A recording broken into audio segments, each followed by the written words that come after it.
कल हमने चर्चा की थी, बताया भी था कि समाधिपाद पतंजलि ने क्यों नाम रखा उसका। कोई बताएगा आप में कि क्यों कहा पतंजलि ने पहले समाधिपाद? सर मैं बताऊं? सर समाधिपाद पतंजलि ने लक्ष्य से पहले सामने रखा कि अपन को कौन सा लक्ष्य प्राप्त करना है। जी सर महत्व को बताने के लिए कि समाधि से क्या महत्व होता है, इसलिए हाँ, उसको पहले महत्व बताया बताने गया, के लिए जब हम किसी चीज की ताकि हम बजाय, आगे के लिए अग्रसर हो जाएं। हाँ, अगर हमें कोई सामान खरीदना होता है, पहले हम उसकी क्वालिटी जानते हैं, उसकी खूबी के बारे में हम जानते हैं कि इससे क्या लाभ होगा। और बिना लाभ के हम, आजकल हम इतने प्रयोजनवादी हैं, बिना लाभ के हम कुछ भी नहीं करते।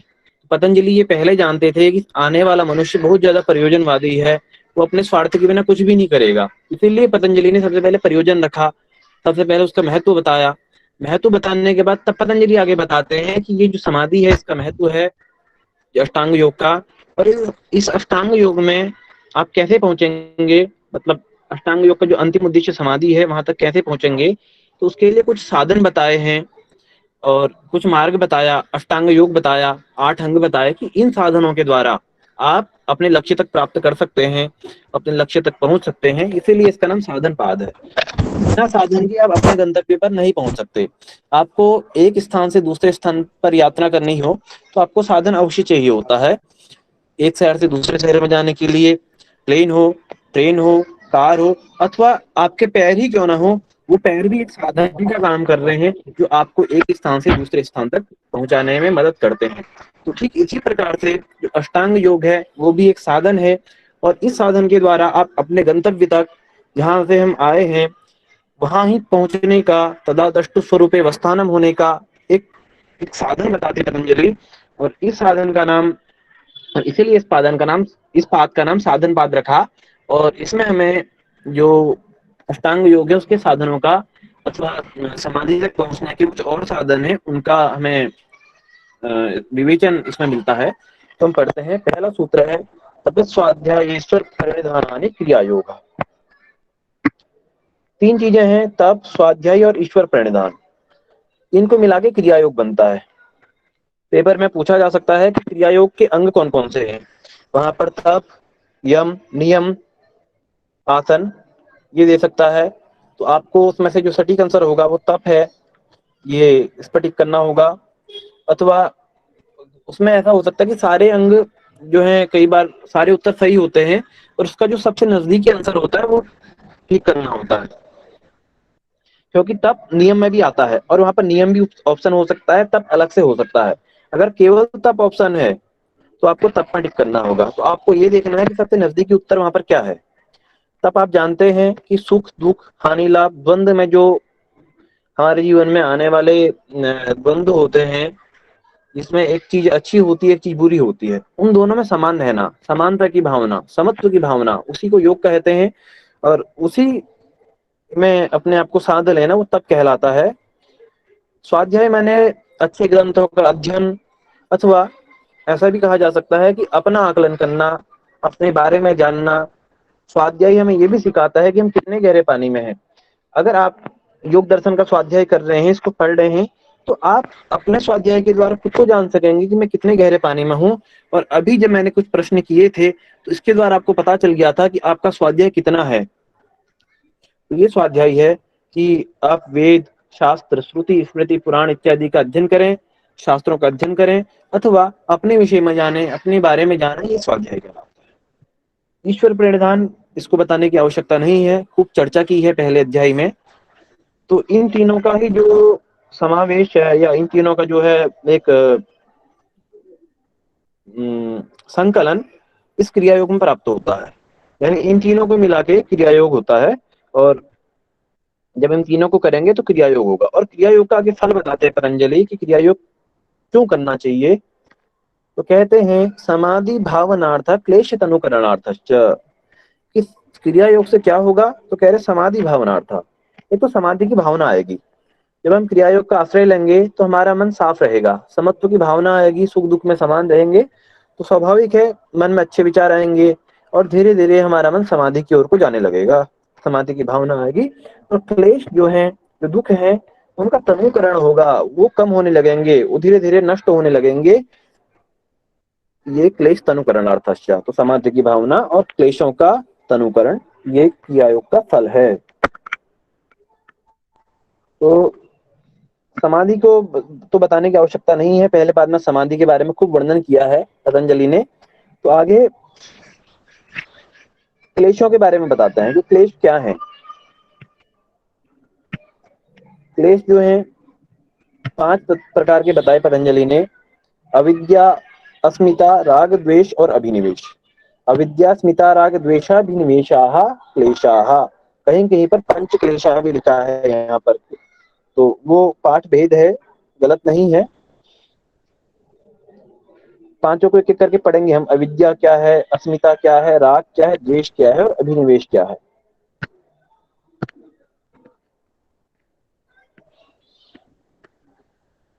अब सबसे पहले जो पहला क्लेश है अविद्या, उसका वर्णन करते हैं।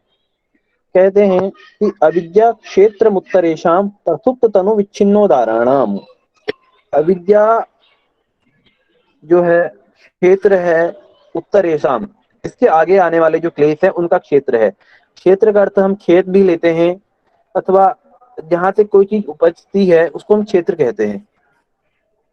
तो जो इसके आगे के क्लेश है, अविद्या के बाद की जो क्लेश है, इसमें अस्मिता, राग, द्वेष और अभिनिवेश, उन सभी का जन्म अविद्या से होता है, यानी वो क्लेशों का मूल है। कौन? अविद्या। अविद्या जो है सभी क्लेशों का सर मूल है, वॉइस सभी बहुत क्लेशों की। ब्रेक हो रही है। बाकी लोगों को भी हो रही है? नहीं सर, बीच बीच में हो रही नहीं है। हो रही है सर। नहीं हो रही है? सर हो रही है, मुझे ठीक सुनाई दे रही है। मेरे यहाँ तो नेटवर्क ठीक है। सर फिर मुझे ऐसा तो क्यों हो रहा है? सुनाई दे रही है, हो सकता है सर। सर बारिश भी हो रही है ना, शायद हो सकता है। ये हो हाँ, ये हो सकता है कि किसी के यहाँ कुछ नेटवर्क समस्या है। नहीं एक बार सर, आप वॉइस पहले, हाँ जी, वॉइस क्लियर है सर, हाँ जी, अच्छी है तो वॉइस। हाँ जी, यहाँ पर ना आप अगर मैं बोलने से पहले एक बार ग्रुप में मैसेज करके पूछ लें, अगर सभी को ये समस्या है तो आप तब मुझे बताएं, अन्यथा आप वहां पर पूछ लें। तो अगर सभी बाकी लोगों की आवाज आ रही है, इसका मतलब है कि आपका नेटवर्क इशू है। मेरी तरफ से होगा तो मैं प्रयास करूंगा कि मैं छत पे भी जाऊं, वैसे बालकनी में बैठा हुआ हूँ।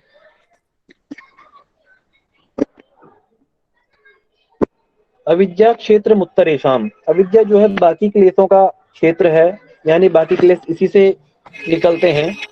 अस्मिता, राग, द्वेष और अभिनिवेश। और वो किस प्रकार से हैं? कह रहे प्रसुप्त तनु विच्छिन्नोदाहरणम। जो बाकी क्लेश है अविद्या में प्रसुप्त, तनु, विच्छिन्न और उदार, इन चारों अवस्थाओं में समाहित है। तो दोबारा समझेंगे कि जो बाकी के क्लेश है, 5 क्लेश बताए, अविद्या, अस्मिता, राग, द्वेष और अभिनिवेश।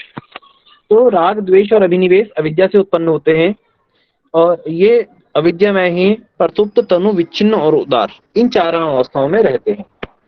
तो हम पढ़ेंगे प्रसुप्त क्या है। यहाँ पर लिखते हैं प्रसुप्त माने चित्त में विद्यमान रहते हुए भी जिस समय क्लेश अपना कार्य नहीं करता। प्रसुप्त का अर्थ होता है सोया हुआ, कि बीज रूप में बाकी के क्लेश अविद्या में विद्यमान है, वो सोए हुए हैं चित्त में, या अविद्या में बीज रूप में विद्यमान है, तो सो रखे हैं, अभी वो जागे नहीं है लेकिन हैं, विद्यमान है। तो ये प्रसुप्तावस्था अन्य क्लेशों की है। तनु माने होता है कि, इसको पढ़ते हैं, क्लेशों में जो कार्य करने की शक्ति है उसका जब योग के साधनों द्वारा ह्रास कर दिया जाता है, तब वे हीन शक्ति वाले क्लेश तनु कहलाते हैं। तनु का अर्थ होता है उनका कम होना, उनका शीर्ण होना। कभी कभी क्या होता है, कोई क्लेश प्रबल होता है, धीरे धीरे वो कम भी होने लगता है, शीर्ण होने लगता है। अथवा तनु का अर्थ दूसरा ऐसा लेते हैं कि खींचना, या तनुकरण बोलते हैं। जैसे दूध है, बहुत गाढ़ा दूध है, उसमें पानी डालिए तो उसका तनुकरण होते रहता है, वो कम होते रहता है। उसमें दूध की मात्रा तो रहेगी, जितनी थी उतनी रहेगी, लेकिन पानी मिलने से वो दूध उसमें कम हो जाएगा और पानी अधिक हो जाएगा, तो उसी को तनुकरण कहते हैं। वो दूध उसमें फैलता हुआ जाएगा, उसका प्रभाव कम हो जाएगा, तो इसी को तनु कहते हैं। और क्लेश अविद्या में तनु रूप में भी रहते हैं। इसमें देखिए लिखा भी है कि ये देखने में भी आता है कि ये राग, द्वेष आदि क्लेश साधारण मनुष्यों की भांति साधकों पर अपना आधिपत्य नहीं जमा सकते, अर्थात साधारण मनुष्यों की अपेक्षा साधकों पर उनका प्रभाव बहुत कम पड़ता है। तो दूध वाला मैंने उदाहरण दिया, गाढ़ा दूध है, और गाढ़ा दूध अगर आप थोड़ा सा भी चाय में डालेंगे तो वो ज्यादा प्रभावी होगा, उससे चाय बहुत अच्छी बनती है। उसी को आप तनु कर दीजिए, उसी में बहुत सारा पानी आप डाल दीजिए दूध में, फिर उसकी चाय बनाइए, तो चाय बिल्कुल बेकार हो जाएगी। इसी प्रकार से जब ये क्लेश तनु रूप में चित्त में रहते हैं तो ये योग साधक पर इतना अपना प्रभाव नहीं जमा पाते, तो ये क्लेशों की तनु अवस्था है। कमजोर और ताकतवर है ये, एक्चुअली कमजोर और ताकतवर। तनु हाँ, मतलब कमजोर। कमजोर, हाँ बिल्कुल वही। विच्छिन्न माने होता है कि दबना। जब क्लेश अपनी प्रबल अवस्था में होते हैं, राग आपकी प्रबल अवस्था में है, तो एक बार में एक क्लेश अपने चरम पर होगा। जैसे तीनों गुण है, सत रज और तम, कोई ना कोई गुण व्यक्ति पर एक बार में चरम पर रहता है, या सतोगुण, तमोगुण अथवा रजोगुण। तो एक जब चरम पर रहेगा तो दूसरा अपने आप घट जाएगा, कम हो जाएगा। तो उसी कम होने को, उसके हटने को विच्छिन्न अवस्था कहते हैं। एक क्लेश के उदार होने पर दूसरे क्लेश का हट जाना, ये विच्छिन्न अवस्था है। और उदार माने एक का अपने चरम पर रहना, प्रबल हो जाना, वो उदार अवस्था है। उदार माने जो जब कोई क्लेश, राग, द्वेष, अभिनिवेश, अविद्या अपने चरम पर है तो वो उदार अवस्था में है। उसके उदार होने से कोई दूसरा क्लेश दब जाता है या हट जा रहा है। राग था, राग होते होते आपको उसी समय जिस विषय वस्तु के प्रति राग है उसी के प्रति अचानक द्वेष हो जाता है, तो राग अपने चरम से हट करके राग की विच्छिन्न अवस्था हो जाती है और द्वेष की जो है उदार अवस्था हो जाती है। यही विच्छिन्न और उदार में अंतर है, एक का हटना, दूसरे का प्रबल हो जाना।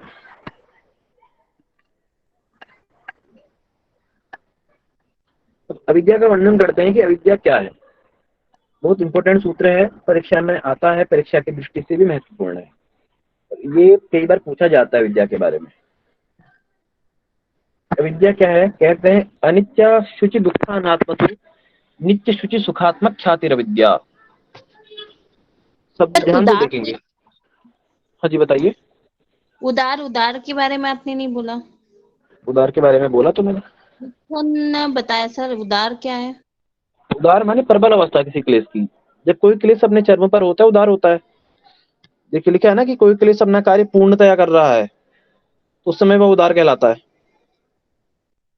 विच्छिन्न माने जब कोई क्लेश हट जाता है, एक के उदार होने से दूसरा क्लेश हट जा रहा तो वो विच्छिन्न अवस्था है उस क्लेश की। लेकिन रोहित सर, वो जो तनु है ना, तनु और उदार, तनु मतलब कमजोर, उदार मतलब ताकतवर, ऐसे कह सकते हैं। ताकत माने प्रबल, उदार माने प्रबल, अपना जो पूर्ण कार्य करना उसका अपनी प्रबल अवस्था में होना।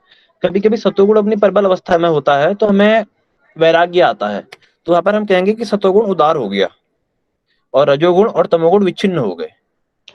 अगर उसी समय दोबारा कोई ऐसी परिस्थिति हो जाती है कि हमें क्रोध आ जाता है अथवा हमारे तमोगुण प्रबल हो जाता है, तो हम कहेंगे कि तमोगुण उदार हो गया, सतोगुण विच्छिन्न हो गया। इस उदाहरण से आप समझ लीजिए।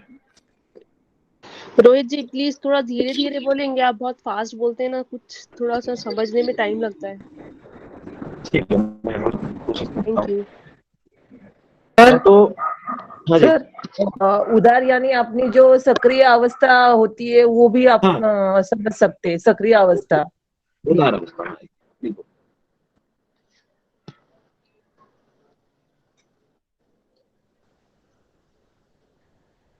अब अविद्या के बारे में पढ़ते हैं। अविद्या क्या है? अनित्या शुचि दुखानात्मसु नित्य शुचि सुखात्मक ख्यातिर अविद्या। इस सूत्र ढंग से देखेंगे। अनित्य, अशुचि, दुख और अनात्म, चार शब्द हैं। यहाँ पर भी देखिए, अनित्य, अशुचि माने होता है अपवित्र, दुख लिखा हुआ है, अनात्म माने जो हमसे संबंधित नहीं है या हमारा नहीं है वो अनात्म है, और फिर नित्य, शुचि, सुख और आत्मख्याति या आत्मभाव। अब इनको हम एक एक करके समझेंगे। ये देखिए, अनित्य का संबंध नित्य से है, अपवित्र का पवित्र से है, दुख का सुख से है और अनात्म का आत्मभाव से। अविद्या वास्तव में क्या है? तो कहते हैं कि अनित्य को नित्य समझ लेना। कोई वस्तु अनित्य है, संसार नश्वर है, इसको हमेशा वास्तविक समझ लेना, ये नित्यता है। तो यही अविद्या है कि जो चीज हमारी है ही नहीं, जो चीज झूठी है उसको हम सच मान लेते हैं, तो इसी को हम कहेंगे अविद्या है। यानी कोई चीज मिथ्या है, गलत ज्ञान है, झूठा ज्ञान है और जो है नश्वर है, शाश्वत नहीं है, उसको गलत समझ लेना, उसको झूठा समझ लेना, यानी नश्वर को सच समझ लेना, ये सब अविद्या के अंतर्गत आता है। अशुचि होता है अपवित्र, और अपवित्रता को पवित्रता में परिवर्तित अविद्या करती है। आज हम समाज में भक्षा भक्ष का विचार किए बिना कुछ भी खा लेते हैं। क्या पवित्र है क्या पवित्र है कुछ भेद नहीं करते। सतोगुण तमोगुण और रजोगुण हमारे भोजन किस प्रकार का है इसमें हमें कोई भेद नहीं करते हैं। बाजार में जाते हैं कुछ भी खा लेते हैं, तो हमें लगता है कि सारी चीजें पवित्र है। पर आप देखेंगे हॉस्पिटलों में सबसे ज्यादा लंबी लाइन आज लगी हुई है, जो आज से 10 20 50 साल पहले नहीं लगती थी। उस समय के लोग अगर कुछ खाते भी थे तो वो विचार करते थे कि क्या ये हमारे लिए योग्य है, क्या पवित्र है, क्या खाद्य है, क्या ग्राह्य है। तो वो पवित्रता का शुचिता का भेद करते थे, और आज लोगों ने उसे पाखंड और आडंबर के नाम पर, आडंबर की कसौटी में तोल दिया है।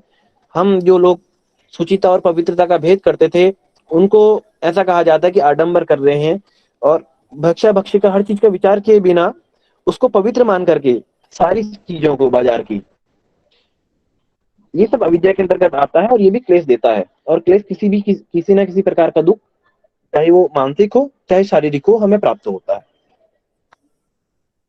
दुख देने वाली वस्तु को सुख रूप समझ लेना। संसार में सारी वस्तुएं दुखदायी हैं केवल योग मार्ग को छोड़ करके। योग मार्ग में आपके भक्ति मार्ग से संबंधित वस्तुएं, ज्ञान मार्ग से, कर्म मार्ग से, अथवा जो कोई भी योग के साधन है, उन सभी चीजों को छोड़ के सारी चीजें दुखमयी है। आगे सूत्र में आता है दुखमयी सर्वम विवेकिनः। तो बाकी सभी वस्तुओं को सुखमयी मान लेना, अपना समझ लेना, और उनका उपयोग तो ठीक है, उपभोग करना और उपभोग में आसक्ति कर लेना, ये सब अविद्या है और ये भी दुख देती है।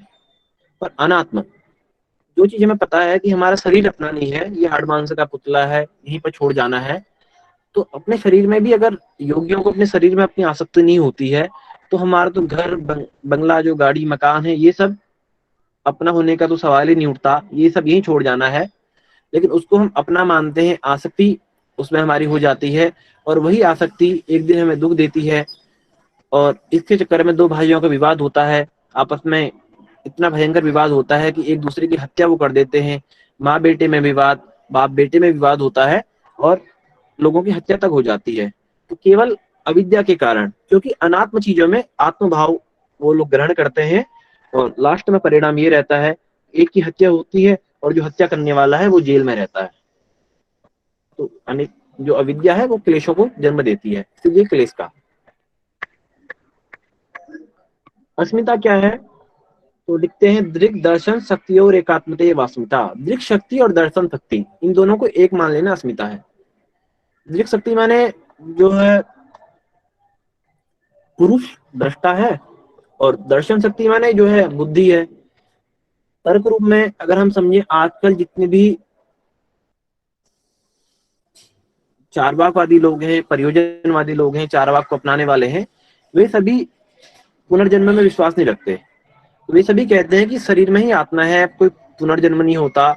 और उनका तो सिद्धांत ये भी है कि यावत जीवेत सुखम जीवेत दृढ़म कृत्वा घृतम पिबेत, कि जब तक जियो सुख से जियो, चाहे आपको उधार लेके भी घी पीना पड़े तो घी पियो, लेकिन ऐसो आराम से रहो, क्योंकि भस्मीभूतस्य देहस्य पुनरागमनम कुतः, ये शरीर भस्मीभूत है तो फिर दोबारा जन्म का सवाल नहीं होता, ऐसा चार्वाक वाले मानते हैं। जी थोड़ा धीरे कीजिए जी। तो चार्वाक वाले ये कहते हैं कि दोबारा पुनर्जन्म नहीं होता, तो इसलिए शरीर को ही वो आत्मा मानते हैं, इसके अलावा कोई दूसरा आत्म तत्व नहीं है। और जब आत्मा नहीं है तो शरीर आत्मा है, तो खूब भोग करना। तो बुद्धि और आत्मा को एक समझ लेना। दर्शन शक्ति यानी बुद्धि के द्वारा हम आत्मा को जानते हैं, और इसी को हम आत्मा समझ लेते हैं, बुद्धि अपने शरीर को भी। हम लोग पुनर्जन्म में विश्वास ना करना, और विश्वास ना करते हुए जब हम ये मानते हैं, क्योंकि आज हमारे यहाँ ये कहते हैं कि पाप होता है, पाप करने से व्यक्ति नरक में जाता है, और नरक में जाएगा तो उसको उसके किए गए पापों को भोगना पड़ता है, तो इस कारण से व्यक्ति पाप करने से बचता है। लेकिन जो व्यक्ति चार्वाकवादी है वो कहते हैं कि उधार करके भी आपको घी पीना पड़े, घी पियो, दोबारा जन्म होने वाला नहीं है। तो ऐसा व्यक्ति पाप की ओर ज्यादा अग्रसर होता है। क्योंकि वो लोग पुनर्जन्म में विश्वास नहीं रखते, स्वर्ग नरक में विश्वास नहीं रखते, और इससे क्या होती है, समाज में हिंसा और अशांति व्याप्त होती है। तो इसी को अस्मिता कहा है कि जब बुद्धि और आत्मा, दृक शक्ति और दर्शन शक्ति, इन दोनों को एक मान लिया जाता है, उनकी एकात्मता हो जाती है, एक स्वरूप सा उनका हो जाना, इसी को अस्मिता कहा।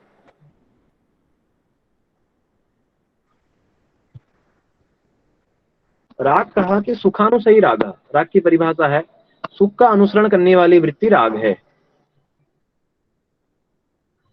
जैसे किसी के प्रति आपको आसक्ति है, कोई व्यक्ति, वस्तु, कोई स्थान, कुछ भी हो सकता है, उसके प्रति अगर आपकी आसक्ति है, और आसक्ति वो तब तक होती है जब तक आपको वो वस्तु प्राप्त नहीं हो पाती।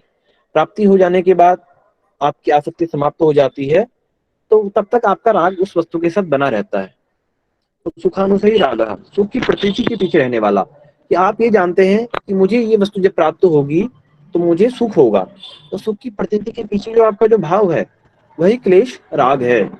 और कभी कभी राग देने वाली वस्तु ही, जिसके प्रति हमारा राग होता है, वो द्वेषकरी बन जाती है, द्वेष हो जाता है। आज समाज में ऐसे बहुत सारे उदाहरण मिलते हैं।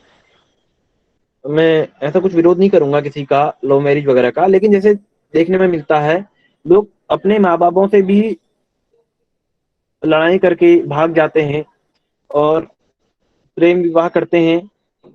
ठीक है, आप लोग सहमति से कीजिए, मैं उसका कुछ विरोध नहीं कर रहा हूँ, लेकिन जिन्होंने आपको पाला पोषा जन्म दिया, उन सबके प्रति आपका जो है एक जो कर्तव्य है, वो पूरी तरह से समाप्त हो जाता है।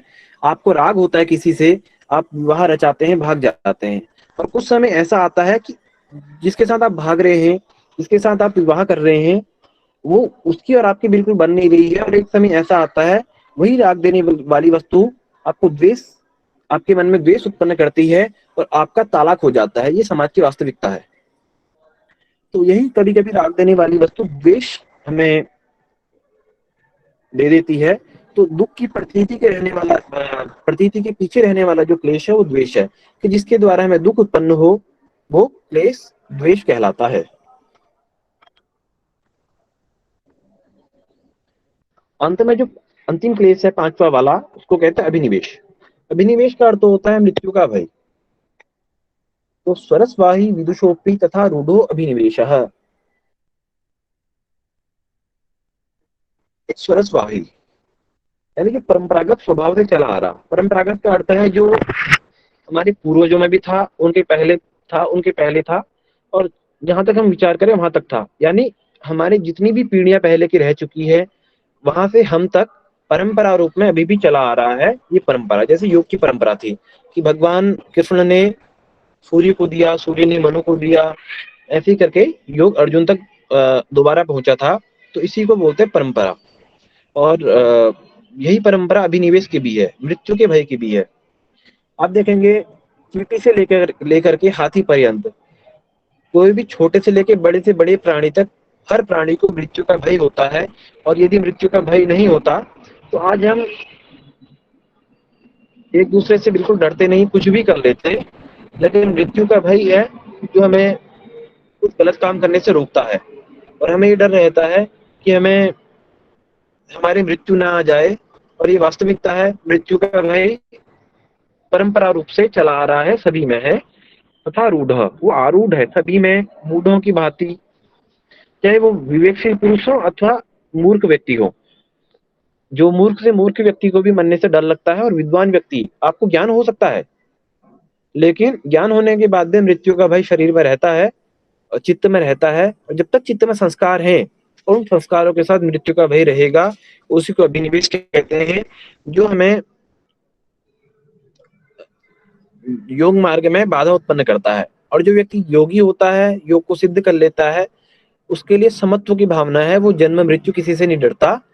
वो लाभ अलाभ, हानि, पराजय जय, जीवन मृत्यु, इन सबको समान रूप में लेकर के चलता है, और योग मार्ग में आगे बढ़ता है।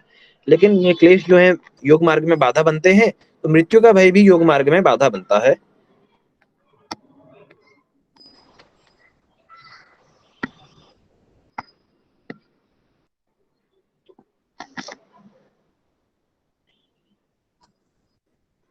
ते प्रतिप्रसव हेयाः सूक्ष्माः। लेकिन जब ये जो क्लेश हैं, इन क्लेशों को प्रतिप्रसव किया जाता है तो ये नष्ट किए जाते हैं। अब इसको थोड़ा और सरल करके समझाता हूँ। प्रतिप्रसव होता है एक दूसरे में समा जाना। कि जो सारे क्लेश अविद्या से उत्पन्न हुए हैं, सारे क्लेशों का अविद्या में प्रसुप्त रूप में समा जाना और अविद्या का चित्त में बीज रूप में समा जाना। जब हम योग मार्ग में आगे बढ़ते हैं तो हम समाधि की ओर को अग्रसर होते हैं। यम, नियम, आसन, प्राणायाम अथवा तप, स्वाध्याय और ईश्वर परिनिधान क्रिया योग के मार्ग पर आगे बढ़ते हैं तो धीरे धीरे इन क्लेशों का प्रतिप्रसव हो जाता है। ये एक दूसरे में विलीन हो जाते हैं और अंत में चित्त में विलीन हो जाते हैं। क्योंकि सारे क्लेश चित्त, मन, बुद्धि और अहंकार से उत्पन्न होते हैं और अंत में जब ये बीज रूप में मन, बुद्धि और अहंकार में समा जाते हैं तो इसी को प्रतिप्रसव कहा जाता है। तो ईश्वर प्रणिधान की अथवा तप और स्वाध्याय की या क्रिया योग की सहायता से इनका प्रतिप्रसव करके इनको सूक्ष्म करके चित्त में समाहित कर दिया जाता है। नष्ट नहीं होते, यहाँ पर नष्ट करने योग्य तो लिखा है, लेकिन क्लेश कभी नष्ट नहीं होते जब तक हमारी पूरी तरह से समाधि नहीं लगती है। इसमें शायद कहीं पे लिखा भी होगा कि क्लेश कभी नष्ट नहीं होते हैं। तो लिखा है ना कि लेस मात्र क्लेश रह जाते हैं। तो बीज रूप में चित्त में क्लेश रहते हैं तो कभी नष्ट नहीं होते, सूक्ष्म अवस्था में चित्त में विराजमान हो जाते हैं। इसलिए यहाँ पर नष्ट करने योग्य लिखा कि वो क्लेश जो है आपके व्यवहार से नष्ट हो जाएंगे पर आपके संस्कारों में वो सूक्ष्म रूप में स्थापित रहेंगे। ऐसा इस सूत्र का आशय है। तो किसी ने पूछा कि आप जो क्लेशों को नष्ट करने की बात कर रहे हैं ये कैसे होगा? कहते हैं ध्यान है या सद्वृत्तयः। उन क्लेशों का जो नाश होगा वो ध्यान के द्वारा नष्ट किए जा सकते हैं। जब हम ध्यान करेंगे, यम, नियम, आसन, प्राणायाम, प्रत्याहार, धारणा, ध्यान यहाँ तक पहुंचेंगे अथवा जो पहले के साधन है क्रिया योग के उनके द्वारा भी इन क्लेशों को सूक्ष्म किया जा सकता है। और स्थूल जो लिखा हुआ है ना, स्थूल वृत्तियां, उन क्लेशों की स्थूल वृत्तियां ध्यान के द्वारा नाश करने योग्य है। स्थूल वृत्तियां माने व्यवहारिक वृत्तियां। आपके जो जीवन में व्यवहार में क्लेश उत्पन्न हो रहे हैं वो व्यवहारिकता आपके क्लेश में, आपके जीवन में नहीं रहेगी, वो सूक्ष्म रूप में चित्त में विराजमान हो जाएगी। लेकिन उनका नाश नहीं होगा, पर व्यवहारिक दृष्टि से, सांसारिक दृष्टि से उनका नाश हो जाएगा और वो होगा ध्यान के द्वारा और ईश्वर प्रणिधान के द्वारा अथवा क्रिया योग के द्वारा। अगर यहाँ तक किसी का कोई प्रश्न है तो आप पहले पूछिए, फिर आगे बढ़ते हैं। सर ये फिर से रिपीट कर दीजिए प्लीज। कौन सा वाला? ध्यान वाला सर। ध्यान वाला ना। क्लेशों का नाश कैसे होगा? जी तो कहते हैं कि क्लेशों की जो वृत्तियां हैं, ध्यान है या तद्वृत्तयः, वो ध्यान के द्वारा नष्ट होंगे। जी सर, ओके। अविद्या, अविद्या, अस्मिता, राग, द्वेष और अभिनिवेश ये ध्यान के द्वारा नष्ट करने योग्य है। सर ये सूत्र नंबर 6 थोड़ा सा एक बार बताइए। अभिनिवेश अच्छा, एक मिनट, सूत्र नंबर 6 बताता हूँ। दृक् शक्ति और दर्शन शक्ति। दृक् शक्ति माने आत्मा, पुरुष। दर्शन शक्ति माने बुद्धि। बुद्धि और पुरुष दोनों अलग अलग हैं। हमें बुद्धि के द्वारा पुरुष का ज्ञान होता है, लेकिन हम बुद्धि को ही आत्मा समझने लगे। अगर हम योग मार्ग में आगे नहीं बढ़ रहे हैं, कोई साधना नहीं कर रहे हैं और अपने आप को ही स्वयंभू समझने लगे कि मैं ही हूँ जो कुछ हूँ, और इसी बुद्धि से अपनी शरीर को आत्मा समझने लगे, या जो हम हैं वही अपने आप को सर्वे सर्वा समझ करके योग मार्ग में आगे ना बढ़ना, ये सब अस्मिता के अंतर्गत आता है। कि बुद्धि के द्वारा और बुद्धि और आत्मा की एक रूपता समझ लेना, जबकि बुद्धि और आत्मा अलग अलग हैं। हम आत्मा को जानने के लिए बुद्धि का उपयोग करते हैं। बुद्धि साधन है, आत्मा साध्य है। समझ में आया? तो ठीक है सर। हाँ जी, सूत्र नंबर 9। अब अभिनिवेश। अभिनिवेश माने मृत्यु का भय। ये जो है सभी में परंपरागत रूप से चला आ रहा है। अभिनिवेश हमारे पूर्वजों में भी था, उससे पहले भी था। मतलब जो जो संसार में प्राणी हुए उन सभी में मृत्यु का भय होता है, और चाहे वो विद्वान हो, मूर्ख हो, सभी में रहता है और परंपरागत रूप से चला आ रहा है। विदुषों भी, विद्वानों में भी रहता है, और तथा रूढ़ हो वो मूर्खों में भी रहता है, सभी में रहता है। सर ये जो लास्ट जीने की वाला इच्छा होती है वो बुद्धि कारण होती है, अहंकार के कारण होती है? क्या चीज? जीने की इच्छा होती है हमारी, मरने का भय होता है, बट जो जीने की इच्छा होती है वो अहंकार के कारण होती है, बुद्धि के कारण होती है। वो अस्मिता माने बुद्धि, बुद्धि के द्वारा। अहंकार हमें बहुत कराता है, मैं हूँ अपने स्वरूप का, लेकिन वो सब बुद्धि कार्य करती है। इच्छा मन करती है, बुद्धि निर्णय लेती है, इच्छा मन के द्वारा होती है। सर श्लोक नंबर 5वें में आत्मा अनात्मा भाव एक बार बताएंगे क्या? आत्मा अनात्म भाव। हम्म। आत्म भाव जो होता है अपना समझना, और अनात्म भाव जो वास्तविक है नहीं, जो चीज हमारी है नहीं उसको अपना समझ लेना। किराए का मकान लिया है हमने कहीं पर और उसी को अपना समझ लेना, उसी पर हम आधिपत्य जमा लेते हैं। मालिक आता है तो मालिक को भी भगा देते हैं, उस पर कब्जा करने की हम लोग सोचते हैं। तो फिर वो पुलिस के पास जाता है और अंत में हमें जेल भी हो सकती है। ठीक इसी प्रकार से यहाँ पर भी आत्मा और अनात्म है। जो चीज हमारा है नहीं उसको अपना समझ लेना, इसी को विद्या कहते हैं। सर इसमें जो अविद्या का जो बता दीजिए। प्रतिप्रसव, प्रतिप्रसव माने 10 नंबर वाला उसको एक बार से सूक्ष्म बता करना। दीजिए जी सर। पहले 10 नंबर का श्लोक जी। पहले प्रतिप्रसव बता रहा हूँ। प्रतिप्रसव माने होता है सूक्ष्म करना। क्लेशों को ले लिया 10 नंबर वाला कि जब हम ध्यान इत्यादि के द्वारा योग मार्ग में आगे बढ़ते हैं तो हमारे क्लेश सूक्ष्म होते चले जाते हैं, एक के अंदर एक छिपते चले जाते हैं, नष्ट हो जाते हैं। अंत में पहले हमने बात करी थी ना कि सारे क्लेश अविद्या से उत्पन्न होते हैं, दोबारा इनका अविद्या में समाहित हो जाना, ये प्रतिप्रसव है। जहां से उत्पन्न हुए वहीं मिल जाना बीज रूप में। हाँ जी, और कोई? सर रोहित सर, बोलिए। सर ये अविद्या को हम अज्ञानता से ले सकते हैं? हाँ, विद्या को ज्ञानता से ले सकते हैं। अच्छा, और ये जो अविद्या का जो स्वरूप है वो हमारा अनित्य, अपवित्र और दुख और अनात्म, हाँ जी, ये स्वरूप है। हाँ, अनित्य को नित्य, दुख को सुख समझ लेना, आत्म को अनात्म को आत्म समझ लेना और अशुद्ध को शुद्ध समझ लेना। ये सब हमारा शरीर भी तो अशुद्ध है, अपने शरीर के प्रति भी लोगों को आसक्ति होती है, तो ये भी जो है अविद्या के अंतर्गत आता है। कई लोग दिन भर लीपा पोती करते रहते हैं, तो ये सब जो है अविद्या ही है कि क्षणभंगुर जीवन की कलिका कल प्रातः काल खिली न खिली, इसलिए रटले हरि नाम में जीवा, क्या पता प्रात हिली न हिली। कि शरीर बिल्कुल क्षणभंगुर है, नष्ट है, लेकिन अगर हम इसी को अपना समझ के इसी में आसक्ति जमा लेते हैं, और यही अशुद्ध इस सारे शरीर पर उदाहरण घटित होते हैं कि शरीर हमारा ना जो है नित्य है, ना पवित्र है, ना सुख देने वाला है, और ना जो है आत्म है। ये शरीर अनात्म है, अपना नहीं है, ये दुख देने वाला है, और ये अपवित्र है, और ये अनित्य है। लेकिन इसी में जो सारे उदाहरण इन्हीं को इनके विपरीत समझ लेना, यह विद्या है जी। और बोले सर क्लेशों को सूक्ष्म क्रिया योग और ध्यान से करते हैं, दोनों दो तरीके होंगे क्या, ध्यान और क्रिया योग? किसके? क्लेशों को सूक्ष्म करना।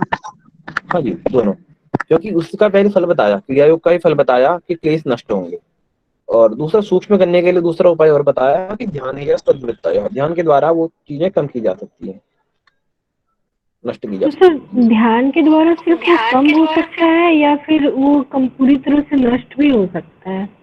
पूरी तरह से नष्ट नहीं होंगे, मैंने आपको पहले बता दिया। यहाँ पर सूक्ष्म कहा ना कि सूक्ष्म होंगी, प्रतिप्रसव होगा उनका, सूक्ष्म बीज रूप में समाहित होंगी। यहाँ पर लिखा जरूर है नष्ट करने योग्य, पर होती नहीं है नष्ट, बीज रूप में विद्यमान रहेंगी। देखिए यहाँ पर नीचे लिखा हुआ है, लेश मात्र क्लेश शेष रह जाते हैं। लेश मात्र समझते हैं क्या होता है? आप बर्तन मलते हैं कभी कभी, बर्तन मलने के बाद पानी से धो धा के फिर भी उसमें थोड़ा सा चिकनाई सी रहती है, विम थोड़ा सा उसमें रह जाता है उस बर्तन में, हल्का सा, वही लेश मात्र है। तो वो बीज रूप में क्लेश रह जाता है। तो वो फिर कैसे ठीक होगा सर? वो फिर समाधि से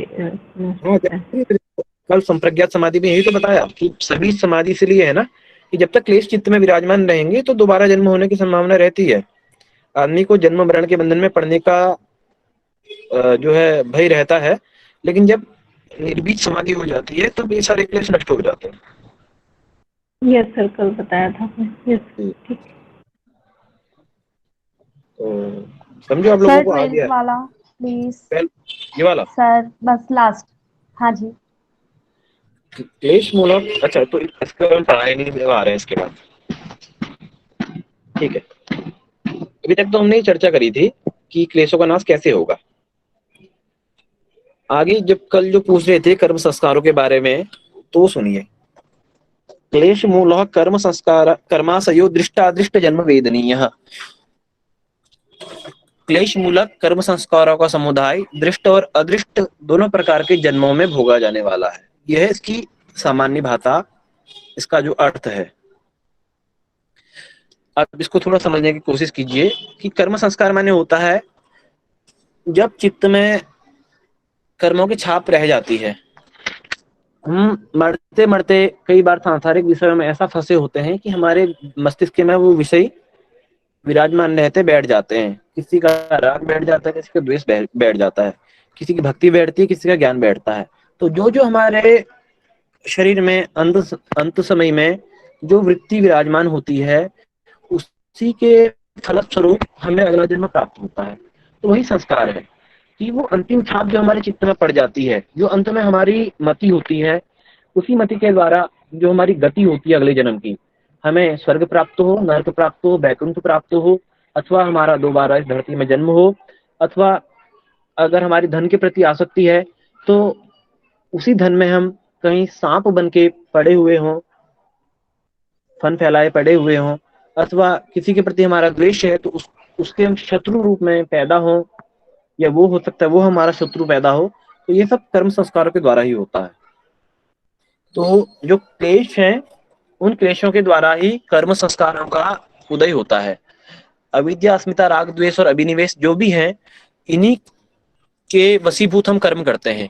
और जब हम कर्म करते हैं तो उन्हीं कर्मों के फलस्वरूप हमारे कर्म संस्कार हमारे चित्त में पड़ते हैं, और वही कर्म संस्कार जो हैं कर्माशय रूप में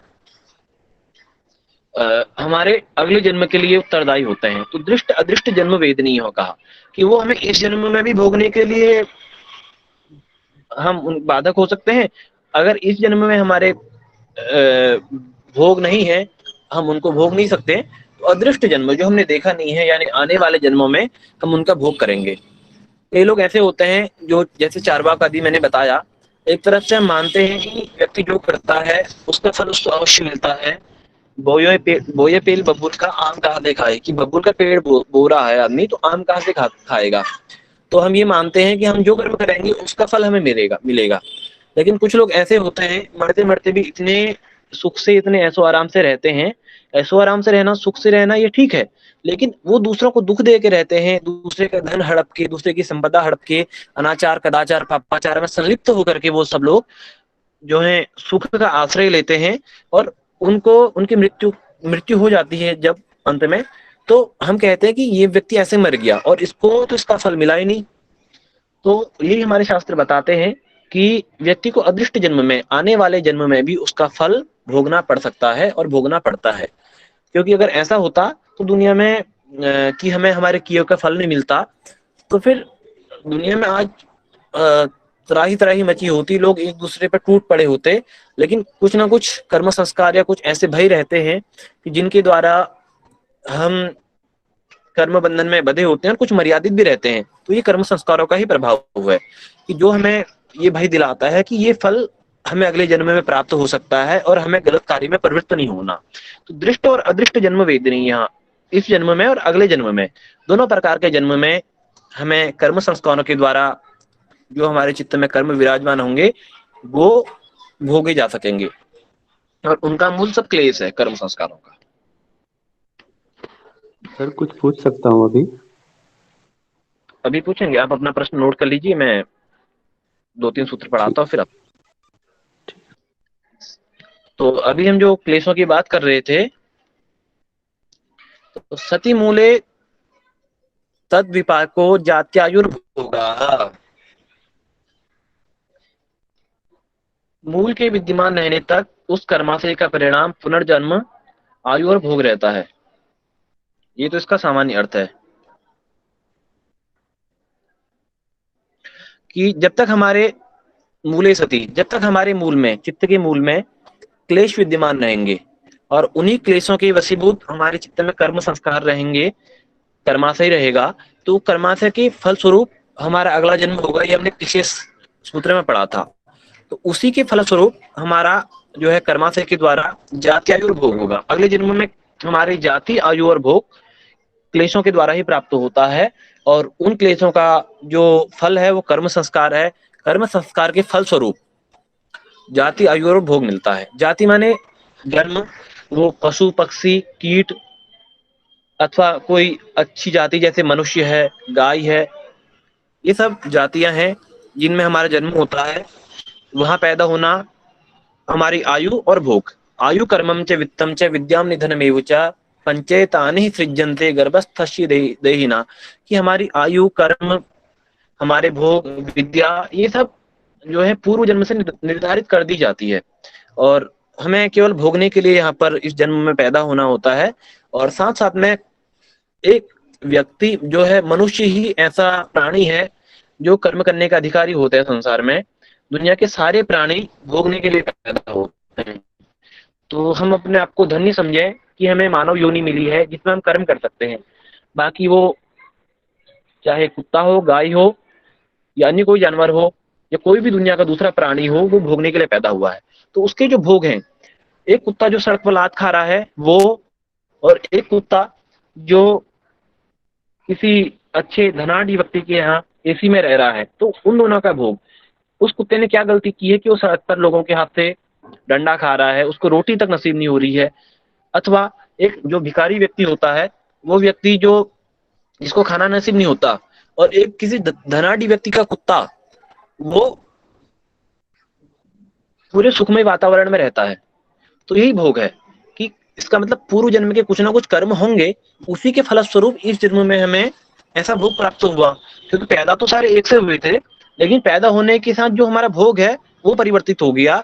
किसी को दुख भोगना पड़ा, किसी को सुख भोगना पड़ा, और आयु भी सबकी अलग अलग रहती है। हो सकता है भोग अच्छे हों पर आयु कम ज्यादा हो सकती है। और जाति भी, कोई रेंगने वाले पशु बनते हैं, जानवर जंतु बनते हैं जो तड़प तड़प करके रेंगते हैं। कोई चार पैर वाले, कोई दो पैर वाले, और दो पैर वालों में भी कोई ज्ञान संपन्न, कोई धन संपन्न, कोई भक्ति संपन्न, अलग अलग प्रकार से अलग अलग समुदाय में अलग अलग परिवेश में व्यक्तियों का जन्म होता है। तो ये सब पूर्व जन्म से निर्धारित होता है और कर्म संस्कार के फलस्वरूप ही होता है। इसीलिए कहते हैं कि अंत में भक्ति करनी चाहिए। अगर भक्ति करते करते अंत में हरि नाम लेते लेते हमारी मृत्यु होती है, तो अगले जन्म में हमें या तो भगवान की शरण प्राप्त होगी अथवा किसी हम भक्ति युक्त वातावरण में या भक्त बनकर के पैदा होंगे, जैसे प्रहलाद इत्यादि थे, ध्रुव थे। तो ऐसा माना जाता है। यही है जाति आयु भोगा। और उन जाति आयु और भोग का फल क्या होगा? तो कहते थे लाद परिताप फलाह पुण्य पुण्य हेतुत्वात्, कि वो जाति आयु और भोग हमें लाद और परिताप, सुख और दुख देने वाले होते हैं। या तो हमें उस भोग के द्वारा सुख मिलता है या दुख मिलता है। जो मैंने भिखारी वाला उदाहरण दिया और कुत्ते वाला उदाहरण दिया, तो एक कुत्ता होने के बाद भी, जानवर होने के बाद भी जो कुछ कर्म नहीं कर रहा, जिसका समाज में कोई योगदान नहीं है ऐसा माना जाता है, तो वो अत्यंत सुख को प्राप्त कर रहा है। और एक व्यक्ति जो समाज का संचालक है, जिसको सभी प्राणियों में श्रेष्ठ माना जाता है, मनुष्य माना जाता है, वो भिखारी रूप में पैदा होता है, दुख को पाता है। तो ये सब जो है लाद और परिताप, सुख और दुख के रूप में हमारे पुण्य और अपुण्य के हेतु के ही कारण है। मतलब इसके कारण पुण्य और अपुण्य है। हम जब अविद्या के वशीभूत होकर के पाप करते हैं अथवा सतोगुण के वशीभूत होकर के पुण्य करते हैं, तो उसके फलस्वरूप कर्म संस्कार चित्त में विराजमान होते हैं, और उन्हीं कर्म संस्कारों के वशात हमारा अगला जन्म होता है। उसमें हम सुख और दुख को जाति आयु और भोग के रूप में प्राप्त करते हैं।